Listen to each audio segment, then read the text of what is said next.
Minutes to 11. I want to return to the issue that we led the program with yesterday, and it is the cost of a private hospital room. You'll recall I read out some emails from a listener who sent them through to me. The specifics of the case were a 17-hour stay in St John of God Hospital, Subiaco.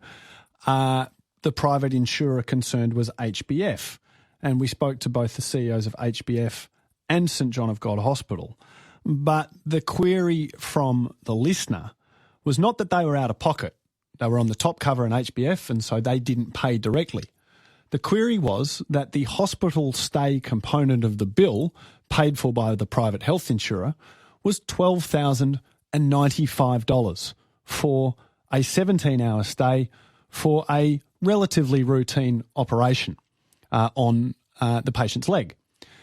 My email correspondent wondered whether this was reasonable, whether it was right, and also wondered whether this was an issue that is unnecessarily driving up the cost of your private health insurance. And since we put that story to air, I've received a number of emails from you on mornings@6pr.com.au from people who have been sending in their own bills. They've gone and checked, and we've seen a wide variability of charges for the hospital stay component. I've seen bills as low as $1,000 or $2,000. I've seen bills of $4,000 and $6,000, and one or two of the $12,000 that we were talking about in the case yesterday. John van der Wielen, the boss of HBF, here's how he tried to explain it. We've set up an agreement with the hospitals, and this is not just HBF, all health funds, set up an agreement where we fund each individual case via a coding methodology. So and sometimes it could be that you're probably paying too much for the particular stay, and on other times it would mean you are not paying enough, but on average it all comes out the same. And it's really about smoothing administration and looking at average costs per account. But I also want to assure members we carry out regular audits, and HBF this year has recovered over $20 million due to either fraud, miscoding or errors, and that includes all areas of health services. So that was the HBF boss, John van der Wielen. Quite an extraordinary admission that audits recover $20 million of fraud, errors or miscodings. The CEO of St John of God Subiaco is Shirley Bowen. Here's how she responded. $12,000 for a single night stay, a 17-hour stay. Does that sound right to you? No, it doesn't actually. And I'm very happy to have a look at this particular account because any way I look at it, it just sounds wrong, and I really apologise to the family. And I think, as John has indicated, care is very expensive these days, and it's something we're all trying to come to terms with. So that was the answer from the CEO of the hospital. Now, after we aired that story, both HBF and St John of God are investigating the specific $12,095 charge. What Shirley Bowen did tell us is that, well, you know, it's not unusual for the sort of the average cost of a hospital bed to cost $5,000 or $6,000 per night. Now, that to me sounds high. It sounds high. But I want to get some expert advice on this. On the line, the former CEO of the Private Health Insurance Administration Council, and these days a consultant to the health sector, Shaun Gath. Good morning.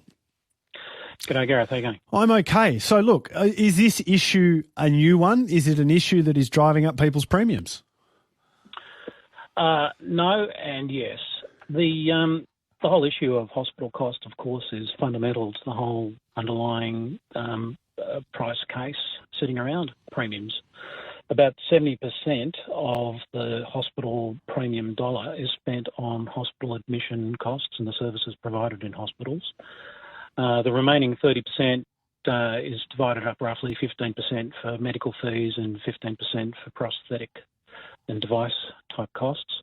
So the hospital component is obviously the big bucks, the major component of the hospital premium cost.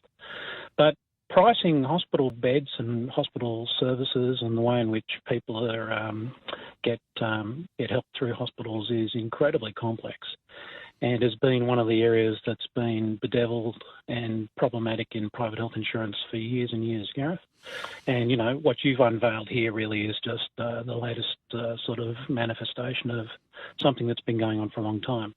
I mean, I might say at the outset, you may think that this is the product of a sort of strange negotiation between HBF and St John of God and Subiaco, but it's not. In fact, St John God of Subiaco are part of a larger negotiating group, part of the sort of Catholic healthcare group that have got an authorisation from the Australian Competition and Consumer Commission to operate essentially as a cartel when operating with private health insurers around the entire country. So there's an enormous amount of bargaining power that is at play here, and the ACCC has approved this as a proper arrangement, even though it infringes prima facie competition models because there's an underlying public interest. And so as a result, St John of God, along with all the other Catholic hospitals, is able to bring all that market power and weight into the negotiations that go on every 3 or 4 years around pricing of hospital costs. And this is what emerges. So it's part of a highly concentrated, very powerful and high-stakes negotiation that occurs every 3 or 4 years between the private hospitals or certainly in this case the Catholic private hospitals and the private health insurers. There's a range of issues that sort of flow out of this, and we'll try and get to some of them. But should it ever cost $12,000 to be admitted for one night to any hospital in the country? And in this specific case, there was an anaesthetist and a surgeon. Their costs were about $450 and $550 respectively, according to the itemised bill. Well, look, I mean, the answer probably is no. But on the other hand, as you'd understand how costs are incurred, the first night is always the most expensive one, and then subsequent nights become cheaper. Right. And the way in which this particular pricing model has been developed is on the basis of an average of admission costs for a range of patients who have this type of condition based on the normal expected amount of time they're likely to spend in hospital. So it's not a number that's pulled out of the thin blue air. It's a number which is the product of quite a close examination of the averaging of costs incurred by those kinds of patients in that category of hospital in that location as well. So I'm not saying it's great, but this is obviously an instance where the person was able to go in and out much more quickly than probably was the average for that type of condition. But nevertheless, the coding produced, and if it was properly entered, and it remains to be seen whether in fact that was the correct result. But in terms of the general proposition, you're going to have individual cases which will be, if you like, on the cheaper side of the average, others that will be on the higher side of the average, but the average itself will make sense in terms of the overall relationship between the private health insurer and the hospital in question. What I'm concerned about is that there's not a lot of incentive for the hospitals to drive costs down, and there's not really a lot of incentive for the health insurers to pull them up on it, because ultimately it's being paid by members' premiums, and no one, it seems, is diving down into the details of individual cases. And because individual patients don't pay it out of pocket, they don't care either. No, it's called moral hazard. So, nobody cares about the price of anything if somebody else is paying, is the theory. Yeah. And obviously where patients are concerned, if the insurance company is paying for the cost, then really they don't care all that much how much it really costs. But I take slight issue with you, Gareth. I do think the private health insurers are concerned about those costs. The negotiations that have been taking place over the years between the hospitals, the hospital groups like Ramsay and Healthscope and others, this Catholic group is another example, have been increasingly fractious. When I was first started in my role at FEAC back in the late 2008 it was, the average annual increase in the hospital negotiation round was about 6%. By the time I left, it was down to about 2%. Okay. And that was more or less baseline inflation increase. And that was driven by some very hard-nosed and quite determined negotiations.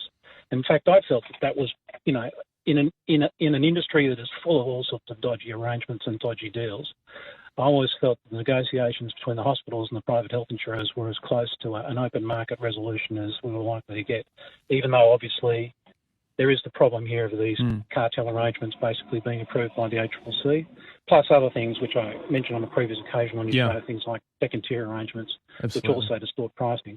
So the whole of private health insurance is full of corrupt and strange deals which totally misshape and direct market outcomes in ways that are advantageous to powerful groups. And, the whole thing needs a massive shake-up. But at the moment, this is what you get when you've got these sorts of arrangements in place. Just the last point before I let you go. John van der Wielen's revelation there that HBF detects $20 million worth of either fraud, miscodings or mistakes. Is that surprising?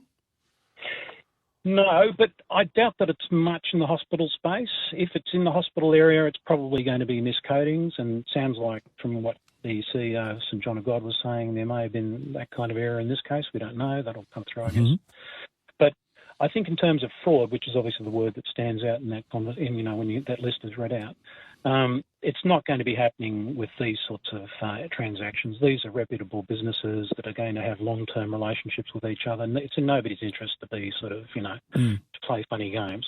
So it'll either be an error or something went slightly awry. But there's no fraud. I think it's very unlikely that's fraud. Okay. The fraud to the extent it occurs is more things like in the ancillary areas where you've got little practices, occasionally little dentist practices do some lovely things, or you have massage parlours and, I don't know whether you remember the old cases of Medi Bonk and all that stuff. Yes, the massage parlours were quite an issue for HBF a couple of years ago. Exactly. So that's where fraud occurs more realistically. It's not in these big, well and highly respectable businesses dealing with each other. Shaun, I appreciate the insights as always. Thank you for your time.